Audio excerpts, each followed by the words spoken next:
Bonjour à toutes et à tous. Merci de nous rejoindre pour ce 254e briefing déjà. Donc voilà, un de plus qui se rajoute à la longue liste déjà.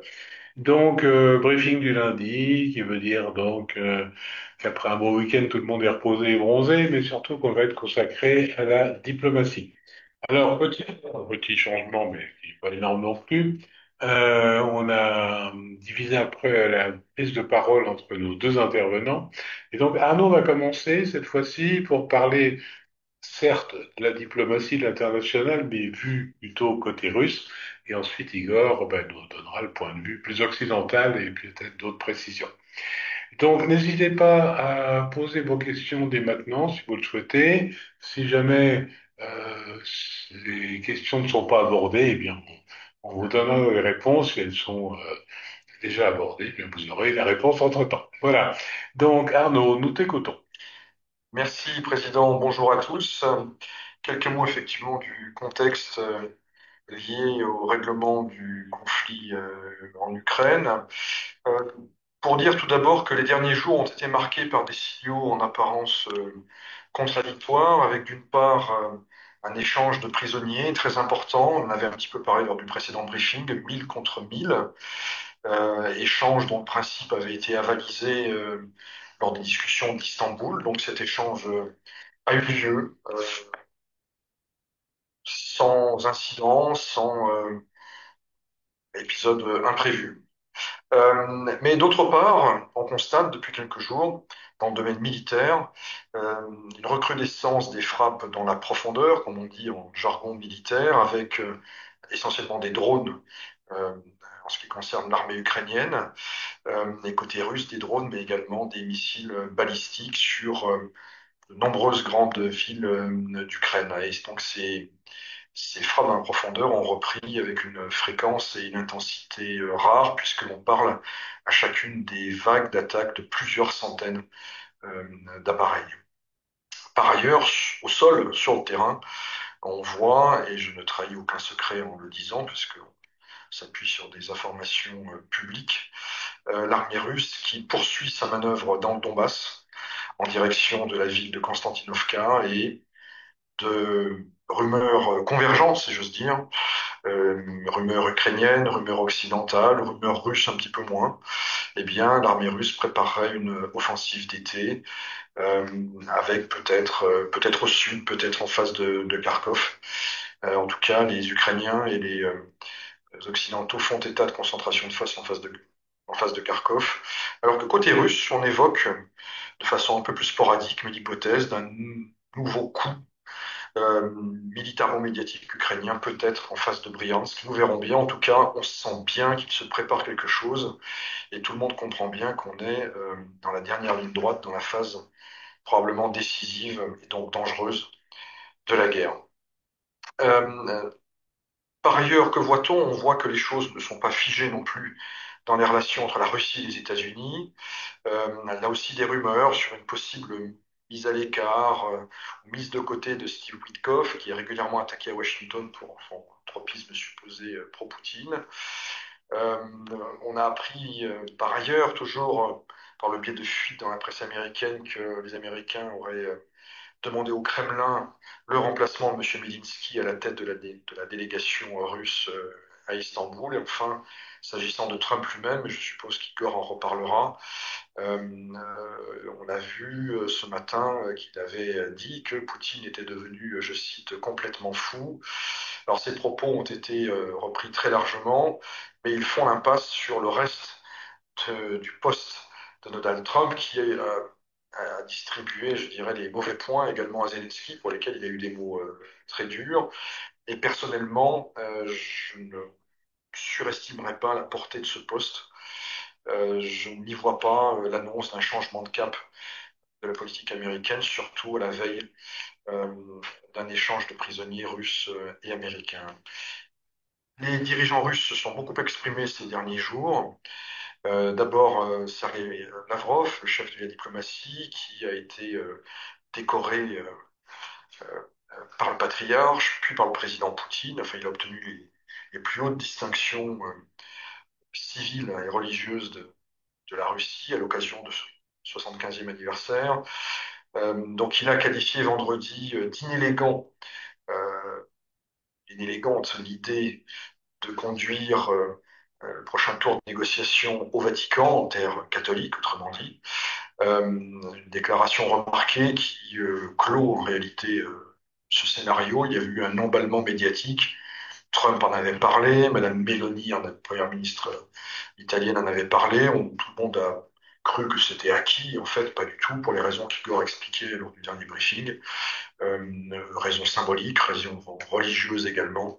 On sait que le patriarche Cyril voit pas d'un bon œil cette idée. Et par ailleurs, la sensibilité du nouveau pape, qui semble-t-il assez différente de celle de son prédécesseur, ne joue pas en faveur de cette hypothèse. Par ailleurs, Sergei Lavrov a confirmé la séquence à venir. Il a dit notamment que l'échange de mémorandums aurait lieu dans les tout prochains jours, dès que l'échange de prisonniers serait fait. Je l'ai dit en introduction, il a eu lieu, donc on peut s'attendre, peut-être demain, après-demain, en tout cas en courant de la semaine, à ce que les parties russes et ukrainiennes euh, échangent leur mémorandum dans lequel, je le rappelle, doivent être consignés leur vision de la suite, la vision du processus devant conduire à un arrêt des hostilités. Autre responsable russe qui s'est exprimé, qu'on n'avait pas entendu depuis quelque temps, en tout cas dans des tonalités aussi éclatantes, Dmitri Medvedev, l'ancien président, aujourd'hui numéro 2 du Conseil de sécurité nationale, qui a publié une carte sur son réseau Telegram avec une illustration de ce que pourrait être une zone tampon en Ukraine. Dans la vision de Medvedev, ça couvre à peu près 95% du territoire ukrainien. Et le reste de l'Ukraine, grosso modo la région de Lviv et un petit peu de Ternopil, resterait libre, entre guillemets. Donc on voit une nouvelle outrance verbale de l'ancien président. Ce n'est jamais anodin, encore une fois. Ça correspond à une phase voilà, de montée des enchères, pré-négociation, et à une période, je l'ai dit, plus agitée sur le plan militaire. Enfin, Dmitri Peskov a pris la parole aujourd'hui lors de son traditionnel point presse du lundi. Il s'est exprimé notamment sur les relations russo-américaines, en rappelant que le processus de normalisation en était qu'à ses tout débuts. Hein. On voit qu'il y a une volonté de calmer le jeu, si j'ose dire. Il a rappelé notamment que les services secrets discutaient, mais ne collaboraient pas vraiment. S'exprimant sur les frappes ukrainiennes, il a souligné qu'il s'agissait enfin que la réponse russe était justement une réponse à des frappes ukrainiennes antérieures. Et enfin, il a tenu à préciser que la Russie, évidemment, était toujours soupçonnée du pire par les Britanniques. Il faisait référence aux accusations ridicules, selon lui, euh, qui faites par les autorités britanniques qui soupçonnent la Russie d'être à l'origine de tentatives d'incendie contre la résidence du Premier ministre Starmer. Donc on voit, pour résumer, intensification des opérations militaires. On se prépare à un nouveau cycle de discussion, peut-être très bref. Hein. Il est tout à fait possible que l'Ukraine et les Européens rejettent le mémorandum russe. On verra, encore une fois, ce que dira Trump. Et je dirais une rhétorique russe qui, de façon significative ces derniers jours, a plutôt tendance à se durcir. Voilà ce que je pouvais dire aujourd'hui. Merci. Avant de passer la parole à Igor, enfin, quoi qu'il peut aussi se prononcer sur ces questions-là, ce fameux mémorandum que nous attendons tous, est-ce qu'il peut avoir la moindre surprise? La position russe, on la connaît depuis longtemps. Et est-ce qu'il risque d'avoir autre chose dedans? Est-ce qu'il y aura un assouplissement théorique, tout ça? Ou est-ce qu'on va trouver encore une fois exactement les demandes russes telles qu'elles sont exprimées depuis avant même le conflit? Il peut y avoir des surprises, il peut y avoir de mauvaises surprises, il peut y avoir, encore une fois, l'équivalent écrit de cette montée dans les aigus. Nul ne le sait. Encore une fois, la méthode en elle-même est déjà une demi-victoire pour la Russie.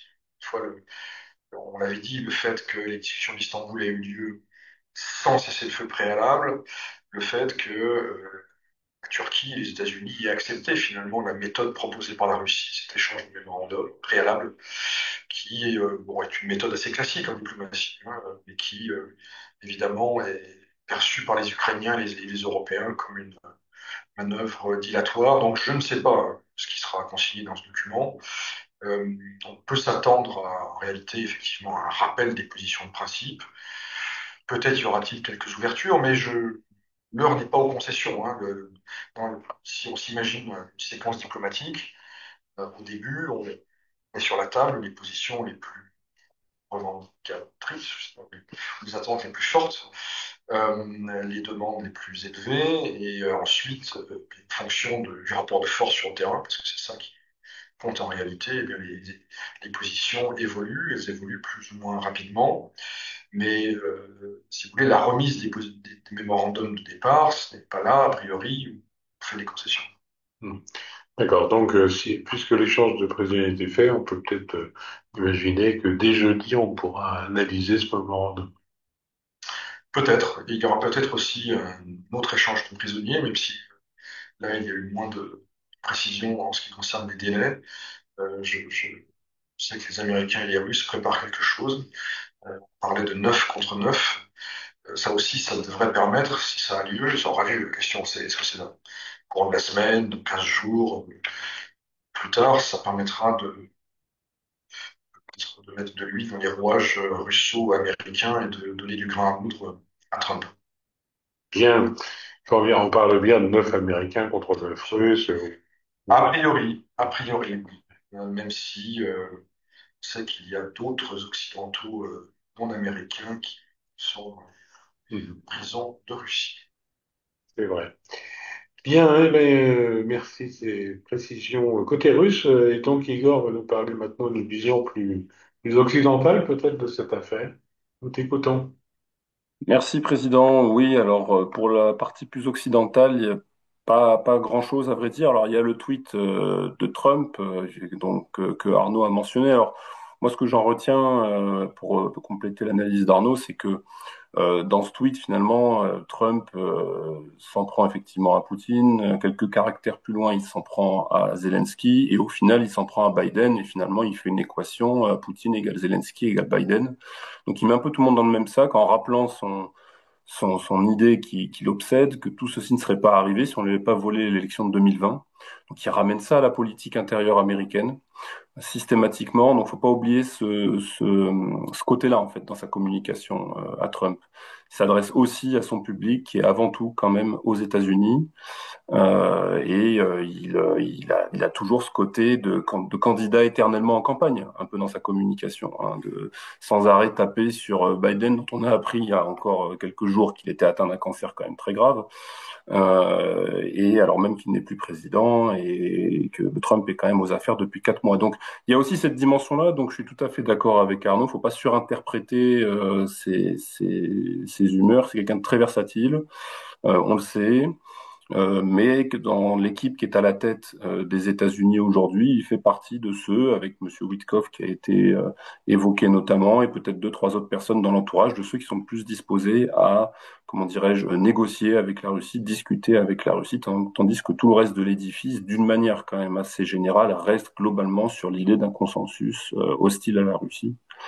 Et c'est finalement un peu la tête de l'édifice qui est dans une logique de discussion, voire de négociation, éventuellement de compromis, mais qui pour l'instant est complètement stérile, enfin assez infructueux, hormis les quelques avancées qu'on a pu avoir sur le volet strictement bilatéral, mais qui semble avoir atteint une espèce de phase un peu plateau. Pour l'instant, on va voir avec cet échange de 9 contre 9 si ça permet d'accéder à un nouveau, peut-être un nouveau niveau de coopération. Alors du côté des Européens de l'aide à l'Ukraine. Alors la principale nouvelle de ces dernières heures, eh bien, c'est manifestement l'autorisation qui était donnée à l'Ukraine d'employer les missiles longue portée sans limitation de distance, autrement dit les Storm Shadow et autres missiles qui ont pu être livrés par les Occidentaux à l'Ukraine et qui étaient manifestement toujours limités dans leur emploi par la distance et les cibles qui pouvaient être frappées par ces missiles en termes de distance, eh bien cette limitation manifestement a sauté. Ce sont les déclarations du chancelier Merz que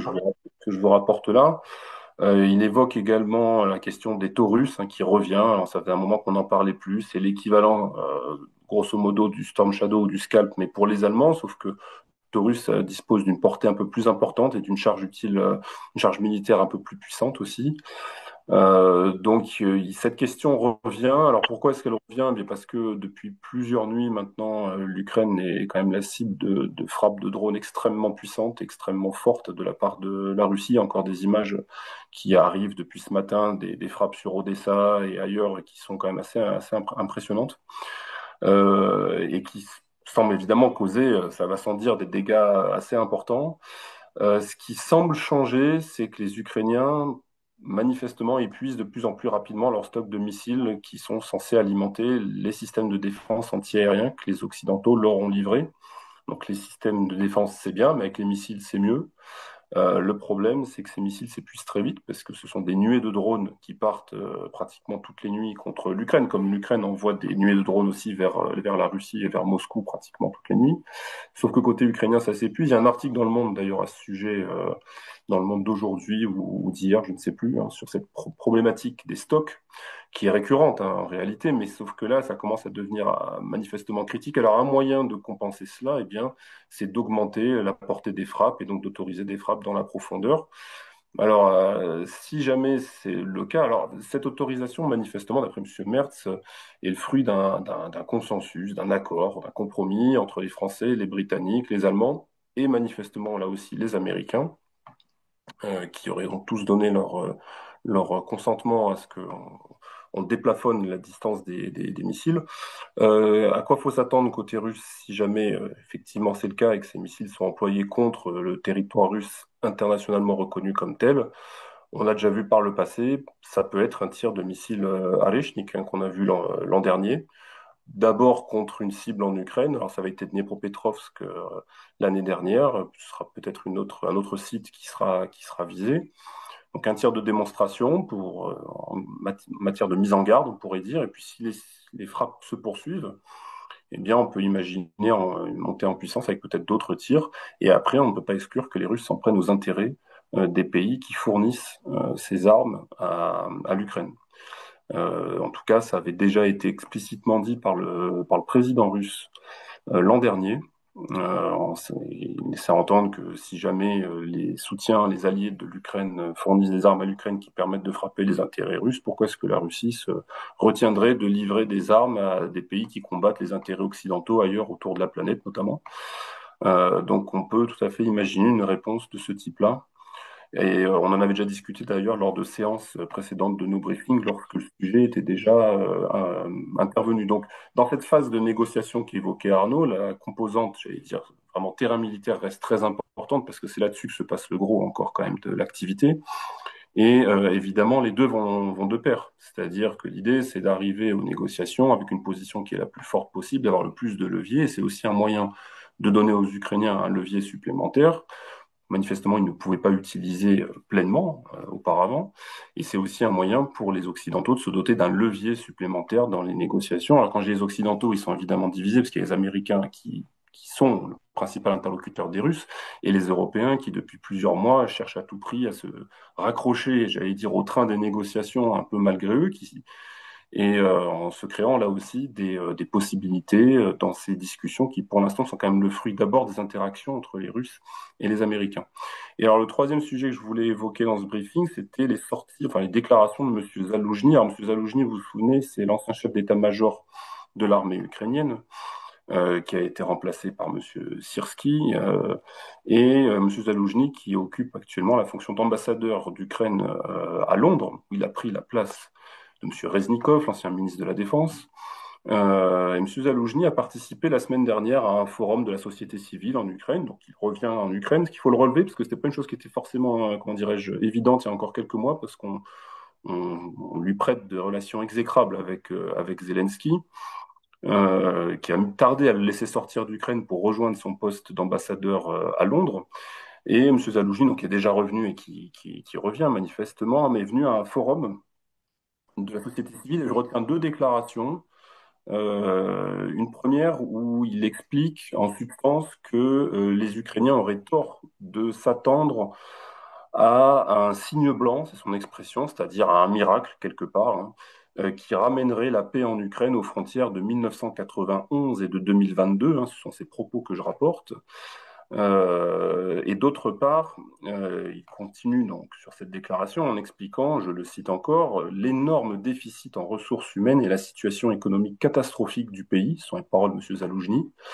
Nous ne pouvons parler que d'une guerre de survie de haute technologie où un minimum de ressources humaines, un minimum de moyens économiques sont utilisés pour obtenir un maximum de bénéfices. Fin de citation. Donc quand même des déclarations très, très dures et très claires sur la situation. Et là-dessus, je rajouterais que dans le même discours, il a également expliqué que selon lui, la Russie avait dépassé l'Ukraine en termes d'innovation et de production de drones notamment, et que d'après lui, l'Ukraine serait en plus grande difficulté pour rattraper les Russes, en tout cas se mettre à leur niveau, et que les Russes avaient désormais pris le lead, comme on dit, sur ce domaine-là. Alors que même qu'au début du conflit, souvenez-vous, c'est les Ukrainiens qui avaient vraiment le dessus hein, dans la question des drones et de la guerre des drones, et l'innovation liée aux drones. Et les Russes ont dû rattraper leur retard qui était très conséquent sous le feu, comme on dit. Et non seulement ils l'ont fait, mais d'après M. Zaloujny, ils ont même le leadership dans ce domaine-là face aux Ukrainiens. Ce qui ramène en fait aux remarques que je vous faisais dans mon premier point sur le briefing, qui sont liées à ces questions de missiles, de réserve et de stock. Voilà, Président, je te rends la parole. Et quels sont les intérêts étrangers auxquels les Russes pourraient s'en prendre, enfin, pourraient menacer? Ils pensent à quoi, Alors, concrètement? oui, oui, on avait un petit peu évoqué la situation il y a quelques mois dernièrement. On sait que bon, il y a des choses il y a quand même des bases américaines au Moyen-Orient, et c'est peu de le dire, il y en a beaucoup. Il y a encore des intérêts français, je pense, malgré tout, en Afrique, malgré les successions de revers de ces dernières années. Pour les Britanniques, là aussi, il y a des bases et des choses comme ça dans la région de la mer Rouge ou du Golfe, par exemple. Mais mon intuition me conduit quand même à penser que si jamais il devait s'en prendre, par exemple, à un bateau militaire en mer Rouge, hein, au hasard, dans le contexte que l'on connaît, ce serait pas forcément un bateau américain qui serait visé en premier. Je pense que c'est celui d'une autre nation qui pourrait être éventuellement concerné par, on peut imaginer, des essaims de drones qui peuvent s'en prendre à ce bateau, par exemple. On peut aussi imaginer que les Russes transfèrent justement leur savoir-faire manifestement assez intéressant en matière de guerre des drones à des pays qui, comment dirais-je, les Occidentaux préféraient qu'ils ne disposent pas de ce savoir-faire ni de ces compétences, parce que eux pourraient s'en prendre effectivement à des intérêts occidentaux. On peut imaginer plein de combinaisons asymétriques, par exemple, avec une réponse qui serait pas forcément immédiate d'ailleurs. Hein. C'est une réponse qui pourrait prendre plusieurs semaines, plusieurs mois pour arriver, évidemment. Mais ce sont des scénarios qui ont déjà pu être évoqués, à mon avis, étudiés dans certains ministères. Et du coup, est-ce que la Russie ne s'exposerait pas elle-même à des rétorsions, alors même si elle est moins exposée internationalement, elle a assez peu de bases à droite et à gauche, mais malgré tout, du reste, on nous pose la question dans quelle mesure l'agenda syrien peut perturber le processus de régularisation en Ukraine. Et je pense que les bases russes en Syrie peuvent être aussi des objets qui peut être visé indirectement ou directement par les Occidentaux, non? Oui, mais de toute façon, il ne faut pas se leurrer. Si on s'aventure dans ce scénario-là, c'est un scénario d'escalade. Il faut appeler les choses telles qu'elles sont. Et à ce jeu-là, ensuite, on ne sait pas jusqu'où ce scénario peut mener. C'est sans dramatiser, c'est pas le sujet, mais c'est quand même quelque chose qui reste très tout à fait plausible et probable dès lors qu'on s'aventure vers cette pente, en réalité, de rendre les coups et d'essayer de trouver une symétrie plus ou moins parfaite d'ailleurs dans la réponse que les uns comme les autres souhaitent apporter à une problématique ou un défi identifié. Donc c'est certain que ça peut être un motif d'escalade et les Russes sont pas exempts de vulnérabilité. D'ailleurs, on l'a quand même vu depuis 3 ans désormais avec des choses qui sont intervenues même en Russie avec des successions d'événements assez curieux parfois. Donc, je pense qu'ils le savent parfaitement. Mhm. D'accord. Alors là, on va faire appel à votre imagination, à vos capacités de projection. On nous demande peut-on imaginer, estimer en pourcentage la probabilité de prolongement du conflit durant encore 2 ou 3 ans. Alors, je sais qu'Arnaud parlait plutôt d'1 an dans ses différents papiers et interventions. Reste là-dessus, ou tu penses que ça peut se prolonger encore davantage? Partir du principe que tout est possible, hein. Tout est possible, y compris le pire. Comme ça, on aura une bonne surprise ensuite. Euh, bon, Medinsky, le chef de la délégation russe à Istanbul, que j'évoquais dans mon propos liminaire, a cru bon de dire, lors d'une intervention qu'avait évoquée et analysée Igor jeudi dernier, que voilà, faire un parallèle avec la guerre du Nord, conduite par Pierre le Grand entre 1700 et 1721, en substance, on, on peut faire la guerre longtemps, nous on a des ressources, on peut durer, contrairement à l'Ukraine. Et d'ailleurs, c'est ça qu'il aurait dit aux Ukrainiens, une fois en substance, à Istanbul. L'hypothèse d'une guerre de 20 ans, même si on inclut dans ces 20 ans les trois années déjà derrière nous, ce n'est pas une hypothèse prise au sérieux en Russie. Euh, Beaucoup de gens, même l'hypothèse au-delà de quelques mois, laisse sceptique beaucoup de gens, hein. Alors, que les choses soient claires, la Russie, comme on dit vulgairement, en a sous le pied, elle n'est pas en économie de guerre. Donc elle peut aller plus loin dans la mobilisation de ses ressources, elle a plus de ressources que l'Ukraine. Il faut rappeler aussi que Poutine a pris un risque gigantesque, que ses calculs initiaux se sont été démentis. D'autres termes, l'opération spéciale a échoué, ce qui l'a conduit à conduire une guerre d'attrition, que le prix payé par la Russie est important et que la chose qui a probablement le moins de sens à ses yeux, c'est de s'arrêter maintenant, en tout cas d'accepter un compromis alors même que, semble-t-il, cette guerre d'attrition commence à produire ses effets, mais ne fait que commencer. Donc, moi, on est dans le domaine de l'intuition, encore une fois. Il peut y avoir des coups de théâtre, il peut y avoir escalade, il peut y avoir au contraire un accès de raison de part et d'autre. Bon, si on met pour un coup l'ensemble des facteurs, une fois, on ne voit aucun intérêt pour la Russie à accepter un compromis aujourd'hui, sauf si on lui offre sur un plateau ce qu'elle demande. Alors Trump, une partie de l'administration américaine y est peut-être prête, et l'Ukraine et les Européens n'y sont pas prêts. Donc, alors après, l'autre question, c'est combien de temps la Russie peut continuer à ce rythme ou à un rythme supérieur sans sans trop exposer son économie, sa stabilité intérieure.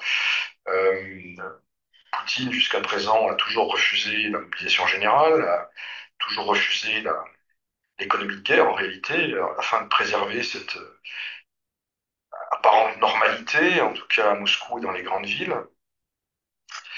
Au fond, on peut ignorer la guerre en Russie si on le souhaite. Il y a toujours, je dirais, l'option de l'autruche et de la politique de l'autruche, sauf si vous êtes évidemment militaire, si vous avez des militaires dans votre famille ou des mobilisés. Et à l'évidence, la société russe n'est pas prête à aller plus loin, sauf événement exceptionnel, hein, s'il y avait par exemple une attaque de missiles sur Moscou. Bon là, on peut penser que l'opinion publique russe pourrait changer d'avis, mais je ne pense pas qu'elle changerait d'avis dans un sens plus pacifique. Au contraire. Euh, donc, pour revenir à la question, est-ce qu'on part sur quelques mois, sur quelques années? Moi, mon intuition, c'est que il va se passer beaucoup de choses d'ici à l'automne. Il est possible qu'il y ait un nouveau rapport de force sur le terrain d'ici à l'automne. Est-ce que ce sera suffisant? Est-ce que ce sera décisif? Franchement, je ne sais pas. Bien, merci de ta opinion. Igor, qu'en penses-tu? Bah, pour compléter, si on en croit ce qu'a dit M. Zaloujny, que j'ai cité tout à l'heure, non, 2, 3 ans, ça paraît quand même très long pour l'Ukraine. Enfin, vu la tonalité de sa déclaration, alors je pense qu'il sait quand même de quoi il parle, même s'il est plus chef d'état-major. Il est quand même en poste dans une grande capitale européenne, d'un des principaux pays qui soutiennent l'Ukraine depuis le début de toute cette histoire. Donc, je pense qu'il est a priori plutôt bien informé. Probablement qu'il est le porte-voix de certaines tendances dans les soutiens de l'Ukraine, de ceux qui expliquent qu'il faut peut-être commencer à réfléchir, à calmer le jeu. On verra, mais d'après en tout cas ce qu'il nous explique, 2, 3 ans, ça paraît long. Maintenant, on peut imaginer que, effectivement, à la faveur d'un rapport de force que décrit Arnaud, on rentre dans une phase de négociation authentique où les gens se parlent et où on arrive à conclure quelque chose, mais que ce quelque chose en réalité soit une pause qui peut durer 2, 3 ans et que derrière les choses repartent également. Je me risquerai pas à donner un pourcentage. Voilà. Très bien. Bon, ben, on n'a pas plus de questions. Alors, juste quand même une question qui est revenue beaucoup, parce que ça concerne directement la communauté étrangère en Russie. Apparemment, il y a encore une idée brillante du président de la Chambre russe sur l'obligation qui serait faite aux étrangers résidant en Russie à partir de l'automne prochain d'avoir une application de géolocalisation permanente permettant aux autorités de savoir où vous êtes. Est-ce que vous avez entendu parler de ça? Est-ce que ça semble possible que ce soit implémenté? Alors, j'ai vu passer ça littéralement 15 minutes avant le début de notre briefing, donc de façon assez superficielle. Les idées douteuses, il y en a beaucoup. Certaines sont appliquées, votées. Il faudra voir jusqu'où ça va. Il faudra voir ce qu'il a en tête. Est-ce qu'il a en tête les ressortissants de pays inamicaux, qui sont en réalité peu nombreux? Est-ce que c'est vraiment le sujet? Je suis pas sûr. Est-ce que c'est plutôt un écho lointain de la tragédie de Crocus et donc de ses inquiétudes sur voilà, la maîtrise des flux migratoires en provenance d'Asie centrale en lien avec une menace terroriste? Je ne sais pas. Mais on n'est jamais à l'abri du pire lorsqu'il est question d'initiatives législatives. On verra. Bon, ceci dit, encore une fois, il faut être très clair, que ce soit en Russie ou ailleurs, on peut localiser les gens assez facilement avec ce genre d'instrument. Euh, voilà, donc, mais évidemment, ça reflète toujours quelque chose, ça dit quelque chose de l'air du temps, des dérives possibles, des craintes, des obsessions des uns et des autres. Il y a peut-être aussi chez M. Volodine la volonté d'occuper un peu le terrain politique. Alors, non qu'il soit menacé, hein, il a même sans doute de très bonnes chances d'être reconduit à son poste de président de la Douma l'année prochaine, à l'issue des prochaines législatives. Mais voilà, il y a peut-être aussi une forme de surenchère verbale. Dossier à suivre. Dossier à suivre. Très bien, merci à tous les deux. En tout cas, cette intervention qui a été encore une fois enrichissante. Merci à tous nos auditeurs de nous suivre aussi fidèlement. Vous pouvez toujours nous retrouver donc sur notre canal YouTube, que je vous engage à partager le plus possible autour de vous. Et comme toujours, ben, la CCI France Russie se tient à vos côtés. Tenez bon.